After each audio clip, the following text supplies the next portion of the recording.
लद्दाख में फिर तगड़े घमासान के आसार। चीन ने तैनात किए रॉकेट लॉन्चर, बढ़ाई सेना। लद्दाख में कुछ दिन पहले खबरें आई थी कि सब कुछ शांत होने वाला है। चीन पीछे हटने को राजी हो गया है, लेकिन ताजा खबरों ने एक बार फिर तनाव की आंधी के बजाय सुनामी के संकेत दे दिए हैं। लद्दाख की पैंगोंग लेक पर चीन पिछले साल की स्थिति बहाल करने पर सहमत हो गया था, लेकिन अब उसने वेस्टर्न थिएटर कमांड में रॉकेट लॉन्चर तैनात कर दिए हैं। साथ ही गोगरा और हॉट स्प्रिंग को लेकर भारत को चिढ़ाने में लगा है। 1 इंच भी पीछे हटने से मना कर चुका चीन अब भारत की जमीन पर कुंडली मार कर बैठ गया है।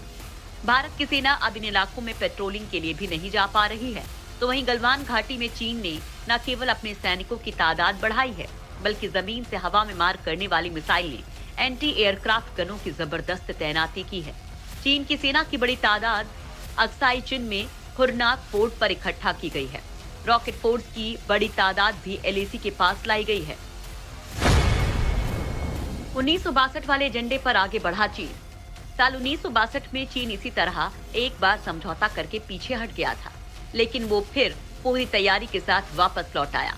तब भारत उसकी बातों पर भरोसा कर रहा था और युद्ध में भारत को भारी नुकसान झेलना पड़ा।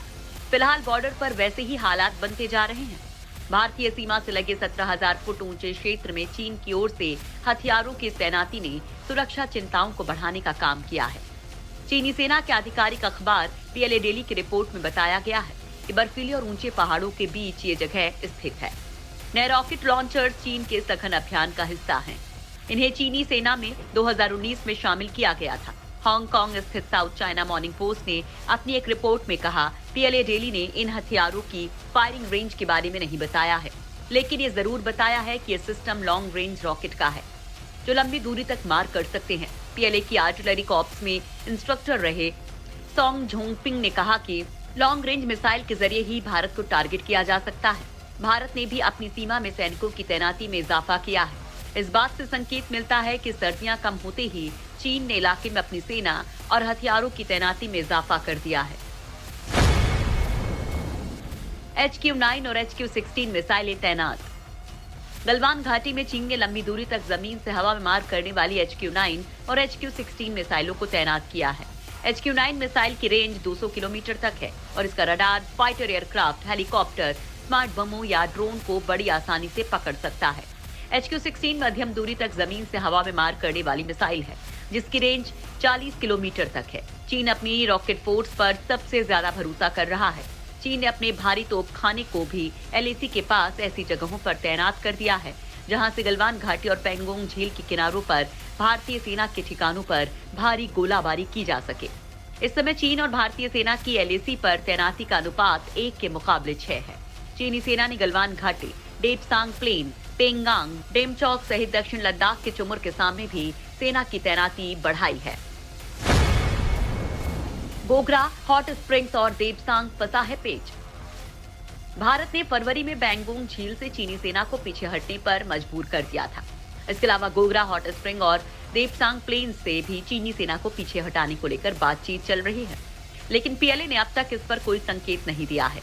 9 अप्रैल को इन इलाकों में सैन्य तनाव को खत्म करने को लेकर दोनों देशों के बीच वार्ता हुई थी, लेकिन अब तक इस पर कोई सहमति नहीं बन सकी है। अब जानकारी मिली है कि चीन ने हॉट स्प्रिंग और गोगरा इलाके से हटने से इनकार कर दिया है। चीन ने यह भी कहा है कि भारत को जितना मिला उतने में खुश रहना चाहिए। कैलाश रेंज को लेकर मचा घमासान। भारत चीन तनाव के बीच इंडियन एक्सप्रेस ने सूत्रों के हवाले से दावा किया है कि चीन ने डोगरा और हॉट स्प्रिंग इलाके से पीछे हटने से इनकार कर दिया है और भारत को कहा है कि जितना मिल गया है उतने में खुश हो जाए। इंडियन एक्सप्रेस के खुलासे के बाद देश की राजनीति में घमासान मचा हुआ है और विपक्षी पार्टियां सरकार से स्पष्टीकरण मांग रही हैं। इसी बीच सुब्रमण्यम स्वामी ने सनसनीखेज दावा किया है। सुब्रमण्यम स्वामी ने दावा किया है कि चीन ने भारत के हिस्से की जमीन पर न सिर्फ कब्जा कर लिया है, बल्कि भारत ने कैलाश रेंज पर कब्जा करने के बाद भी उसे चीन के हवाले कर दिया है। सुब्रमण्यम स्वामी का ये दावा बेहद चौंकाने वाला है, क्योंकि भारत सरकार की तरफ से लगातार यही कहा गया है कि भारत के 1 इंच जमीन पर भी चीन का कब्जा नहीं हुआ है। न्यू इंडियन एक्सप्रेस ने अपनी रिपोर्ट में कहा है कि भारत चीन सीमा पर इस वक्त करीब 50,000 सैन्य जवान, आधुनिक हथियार, मिसाइल्स और आर्टिलरी बंदूकों के साथ एलएसी पर तैनात हैं और निकट भविष्य में इन सैनिकों के बॉर्डर से पीछे हटने की भी संभावना नहीं लग रही है। इस मामले में retired lieutenant general DS Hooda ने कहा कि मुझे नहीं लगता कि एलएसी पर अभी दोनों देशों की सेना पीछे हटने वाली है या बॉर्डर पर तनाव कम होने वाला है, क्योंकि चीनी सेना के रवैये को देखकर ऐसा नहीं लगता कि उन्हें पीछे हटने की कोई जल्दबाजी है।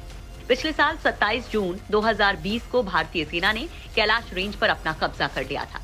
कैलाश रेंज रणनीति के हिसाब से काफी महत्वपूर्ण माना जा रहा है, लेकिन जब पैंगोंग झील से डिसएंगेजमेंट हुआ तब दोनों देश ने कहा कि कैलाश रेंज से भारतीय सेना पीछे हट चुकी है। सुब्रमण्यम स्वामी ने भी भारतीय सैनिकों के द्वारा कैलाश रेंज से पीछे हटने को लेकर भारत की सरकार पर सवाल उठाए हैं। स्वामी ने कहा है कि आखिर भारत सरकार ने कैलाश रेंज से पीछे हटने का फैसला क्यों लिया।